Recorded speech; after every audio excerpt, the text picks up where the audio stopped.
So I was hot on the trail of what I thought was a big conspiracy. The day is Sunday, October 5th, and it was a day that was already going to have some problems with camera placement. You see, when the Jets quarterback Justin Fields bounced the football off the helmet of a defender, and when there was a separate defensive player directly under the ball ready to pick it off, it hits the sky cam, sending it back the opposite direction. Now, there's no 100% way to know that the ball was going to be caught, but what we do know is that the ball went from having the potential to be caught to suddenly not having the potential to be caught, essentially keeping this drive alive and allowing the Jets to get 3 points. And while this game ended up not being close, man, if it somehow went the other way, I think we'd have to take a long, hard look at how we handle situations like this, but it wasn't the only one, as I alluded to earlier. Let's go back to the Vikings-Brown game to the other day, as we open it up in a crucial situation with the Vikings looking to tie the game up in the fourth quarter. We get a kick with a very strange flight path, and when we look at the back angle, wow,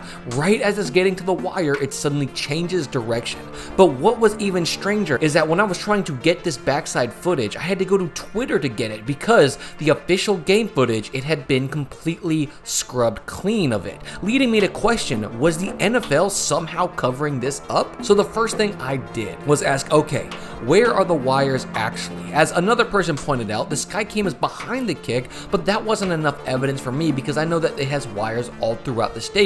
So I had to go figure out how the Skycam worked, and unfortunately for my theories, it looks like the Skycam connects to the four corners of the stadium, meaning realistically, there was never a low-hanging wire in front of the camera in the middle of the field to deflect the kick, and that was just a camera trick. But let's just assume that somehow there's a wire there. Nobody seemed to react, and would it be possible for everybody on the field to somehow miss this? So I went back to the last time a kick hit the wire, the 2022 playoffs, where the Eagles punter Brett Kern punted a ball and it bounced off the wire, and unilaterally, everybody on the sideline, Kern himself, and especially the kicker Jake Elliott, heck, even the rules team in New York, immediately pointed out that the ball might have hit the wire. Ironically, this play was not given a do-over due to not being able to find a camera angle of the ball hitting the wire, but as that was the last kick to hit a wire, I think it's pretty clear that people are going to notice if it does happen. But last but not least, you might wonder, well, then can you explain the ball flight any other way? And to that I have to say, unfortunately,